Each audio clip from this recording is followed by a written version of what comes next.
हिंदवी स्वराज्य संस्थापक छत्रपती शिवाजी महाराज यांच्या तिथीनुसार 353वा सोहळा आज किल्ले रायगडावर होत आहे। राज्याचे उपमुख्यमंत्री एकनाथ शिंदे यांच्या प्रमुख उपस्थितीमध्ये हा सोहळा पार पडणार आहे। या सोहळ्यानिमित्त किल्ले रायगडावर जोरदार तयारी सुरू करण्यात आलेली आहे। राजदरबारामध्ये भव्य मंडप उभारण्यात आलाय। राज्यभरातून हजारो शिवभक्त किल्ले रायगडावर शिवराज्याभिषेक सोहळ्याकरता दाखल झालेले आहेत। सोहळ्याच्या पूर्वसंध्येला गडपूजन, शिवतुला असे विविध कार्यक्रम आयोजित करण्यात आलेले आहेत। तसंच गडावर विविध फुलांनी आकर्षक सजावटही करण्यात आलेली आहे। तर आज तिथीनुसार शिवराज्याभिषेक सोहळा किल्ले रायगडावर पार पडतोय।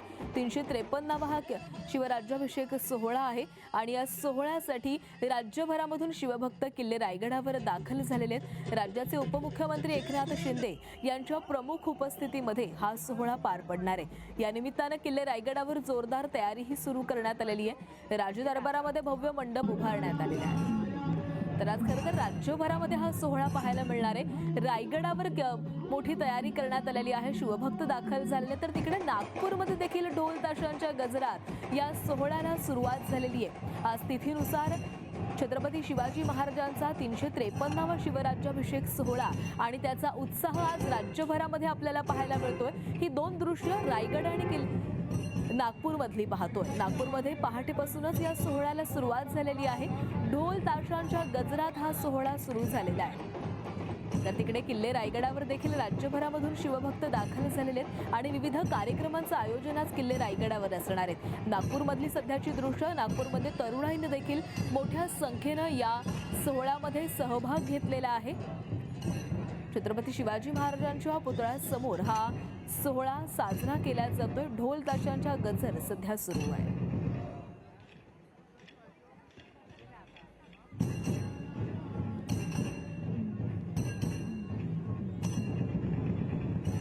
आणि आमचे प्रतिनिधी प्रफुल्ल पवार आपल्यासोबत जोडले गेलेले आहेत। प्रफुल्ल, आज किल्ले रायगडावर तिथीनुसार शिवराज्याभिषेक सोहळा पार पडतोय। मोठी तयारी करण्यात आलेली आहे। उपमुख्यमंत्री एकनाथ शिंदे यांच्या उपस्थितीत हा सोहळा पार पडेल। सध्या काय तिथे वातावरण आहे? राज्यभरामधून शिवभक्त दाखल झालेत, कशी तयारी आहे? दरवर्षी तिथीनुसार हा शिवराज्याभिषेक सोहळा होतो। मात्र यावर्षी किल्ले रायगडावरती पावसाचं वातावरण आहे आणि त्याचा मोठ्या प्रमाणात या आज रात्रीपासूनच पाऊस कोसळतोय।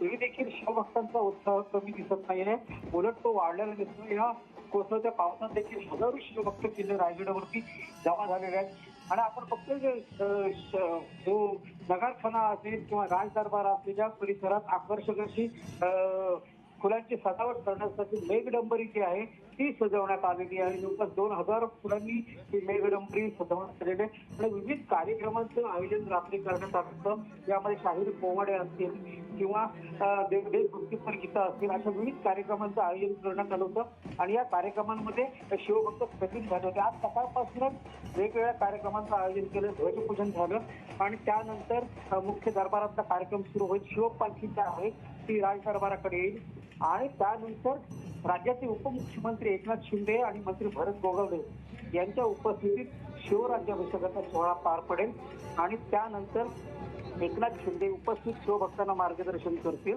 पालखी सोहळा निघाल्यानंतर या संपूर्ण शिवराज्याभिषेक सोहळ्याची सांगता होईल। मात्र आजच्या या सोहळ्याच्या निमित्ताने शिवभक्तांमध्ये उत्साहाचं वातावरण असल्याचं पाहायला मिळतंय। संपूर्ण वातावरण जे आहे ते भगवं झालेलं आहे किल्ले रायगडावरचं। पाऊस असून देखील शिवभक्तांची गर्दी वाढल्याचं पाहायला मिळतं। नक्कीच प्रफुल्ल, धन्यवाद दिलेल्या या माहितीसाठी। तर आज किल्ले रायगडावर जोरदार तयारी करण्यात आलेली आहे। राजदरबारामध्ये भव्य मंडप उभारण्यात आलेला आहे। राज्यभरामधून हजारो शिवभक्त किल्ले रायगडावर शिवराज्याभिषेक सोहळ्याकरता दाखल झाले। सोहळ्याच्या पूर्वसंध्येला गडपूजन, शिवतुला असे विविध कार्यक्रम आयोजित करण्यात आलेले आहेत।